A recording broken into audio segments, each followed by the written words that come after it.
एक शहर में एक बहुत बड़ा साहूकार रहा करता था। साहूकार बहुत ही ईमानदार और दानवीर था। साहूकार जहाज़ों में अपने माल को दूसरे देश से बेचकर पैसे कमाता था और यही कर करके उस साहूकार ने बहुत सारा धन एकत्रित कर लिया था और जितना उसने धन कमाया था उसे थोड़ा धन दान में दिया करता था। लेकिन साहूकार का विवाह जिस स्त्री से हुआ था वह साहूकार से बहुत विपरीत थी। साहूकार को दान देना बहुत पसंद था, लेकिन साहूकार की पत्नी बहुत ही कंजूस थी। वह 1 रुपया भी किसी को नहीं दिया करती थी। कुछ समय पश्चात जब साहूकार अपने व्यापार के सिलसिले से दूसरे देश गया था, तब साहूकार के घर पर बृहस्पति देव साधु का रूप लेकर भिक्षा मांगने के लिए साहूकार की पत्नी के पास गए। साहूकार की पत्नी से भिक्षा मांगने लगे। साहूकार की पत्नी ने बृहस्पति देव से कहा कि हे ब्राह्मण देव, ब्राह्मण में दान दे देकर बहुत थक गई हूँ और मुझसे अब यह नहीं किया जाता है। आप मुझे कोई ऐसा उपाय बताएं जिससे मेरा सारा धन बर्बाद हो जाए और मैं खुशी खुशी अपना जीवन व्यतीत कर सकूं। बृहस्पति देव साहूकार की पत्नी की बात सुनकर साहूकार की पत्नी से बोले, तुम तो बहुत ही विचित्र कन्या हो। तुम्हारे पास इतना सारा धन है, उसके बाद भी तुम इस धन से दुखी हो। अगर तुम्हारे पास कुछ ज़्यादा ही धन आ गया है तो तुम उनको नेक कामों में लगाओ। तुम कुमारी कन्याओं का विवाह करवाओ, बच्चों के लिए विद्यालय खुलवाओ और बड़े बड़े बाग बगीचे खुलवाओ, जिससे तुम्हें ऐसा करने से स्वर्ग की प्राप्ति हो सकती है। लेकिन साहूकार की पत्नी तो निहायत ही कंजूस थी।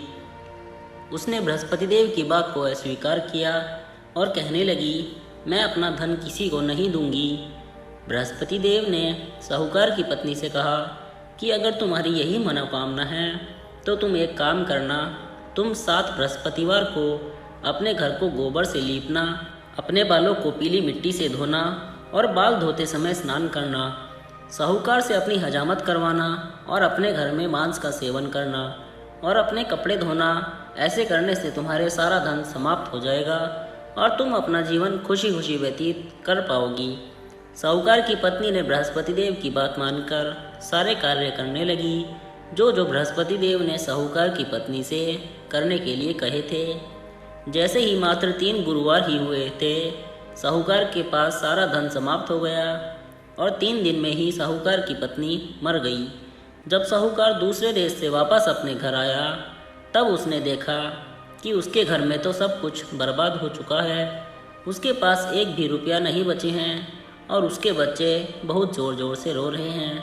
उसकी पत्नी भी मर चुकी है। तब साहूकार ने अपने बच्चों से कहा कि तुम चिंता मत करो, हम लोग दूसरे देश पर रहेंगे, वहाँ जाकर अपना जीवन यापन करेंगे। साहूकार अपने बच्चों को लेकर एक दूसरे शहर चला गया। वहाँ पर वह रोज़ाना लकड़ियाँ काटकर बाजार में जाकर बेचता और उससे कुछ धन कमाकर घर लाता और ऐसा करते करते अपना जीवन व्यतीत करने लगा। एक दिन जब साहूकार लकड़ियाँ काटकर अपने घर गया तो उसके बच्चों ने कहा कि पिताजी, मुझे दही खाने का बहुत मन कर रहा है, आप मेरे लिए दही ले आइए। लेकिन साहूकार के पास तो दही खरीदने के लिए भी पैसे नहीं थे। लेकिन साहूकार ने अपने बच्चों से कहा कि तुम चिंता मत करो, मैं तुम्हारे लिए दही लाऊंगा। और ऐसा कहकर वह वहाँ से चला गया। साहूकार थोड़ी दूर जाने के पश्चात एक पेड़ के नीचे बैठ गया और वहाँ पर ज़ोर ज़ोर से रोने लगा और अपनी दशा पर विचार करने लगा। तभी वहाँ पर बृहस्पति देव एक साधु का वेश लेकर आए और साहूकार से कहने लगे, तुम क्यों रो रहे हो? तब साहूकार ने कहा कि ब्राह्मण देव, आपको तो सब पता है, और ब्राह्मण को अपनी सारी कहानी बता दी। जिसके बाद बृहस्पति देव ने साहूकार से कहा कि यह सब तुम्हारी पत्नी ने किया था। तुम्हारी पत्नी ने बृहस्पति देव का अपमान किया था, जिसके कारण तुम्हारा सारा धन नष्ट हो गया है और तुमको ऐसे कष्ट भोगने पड़ रहे हैं। लेकिन तुम चिंता मत करो, मैं तुमको एक उपाय बता रहा हूँ जिसको करने से तुम्हारे जीवन फिर से सही हो जाएगा। तब साहूकार ने ब्राह्मण से कहा कि आप मुझे बताइए कि मुझे क्या करना है। ब्राह्मण ने बताया कि तुम गुरुवार के दिन बृहस्पति देव की पूजा पाठ कर दो। पैसे से गुड़ और चने लाकर और एक लोटे में जल भरकर उसमें शक्कर डालकर प्रसाद बना लो और उस प्रसाद को बृहस्पति देव का पाठ करने के बाद सभी में बांट दो और खुद भी उस प्रसाद को ग्रहण कर लो। ऐसा करने से तुम्हारे सारे कष्ट दूर हो जाएंगे।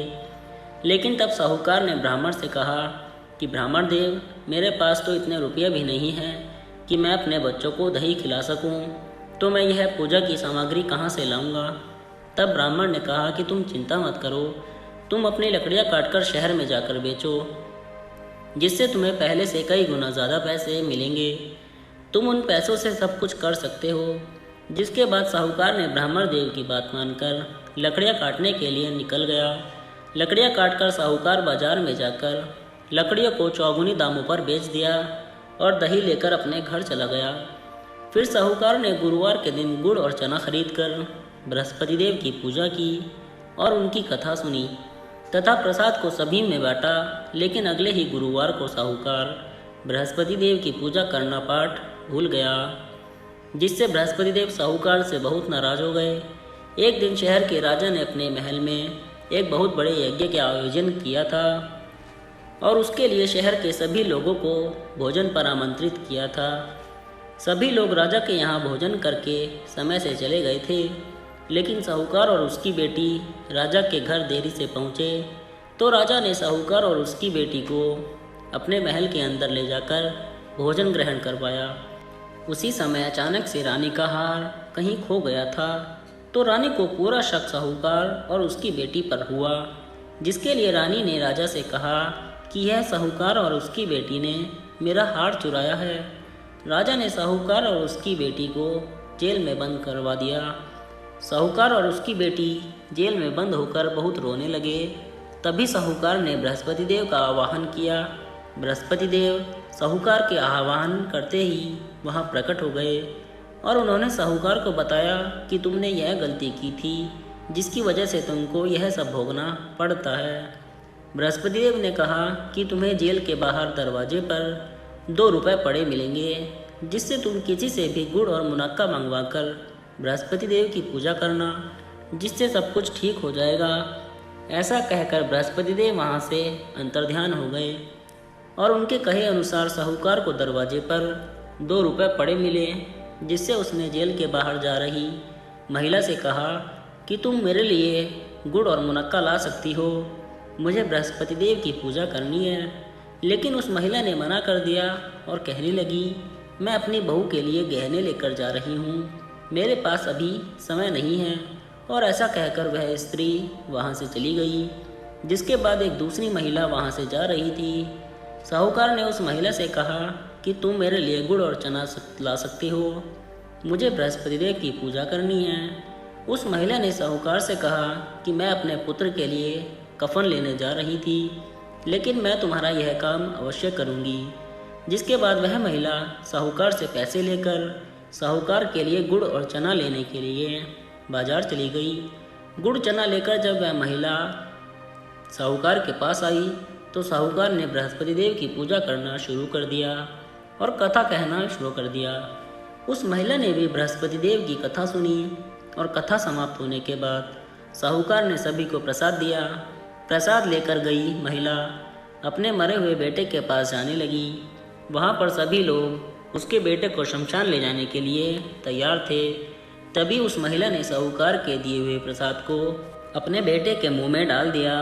जिसके बाद उस महिला का मरा हुआ बेटा पुनः जीवित हो गया और पहली महिला जिसने बृहस्पति देव का अपमान किया था और उसने पूजा के लिए सामग्री लाने से मना कर दिया था, उसका बेटा जब घोड़ी पर बैठकर जा रहा था तब घोड़ी ने एकदम से उछाल मारी और बेटे को ज़मीन में गिरा दिया और वह ज़मीन में गिरते ही मर गया।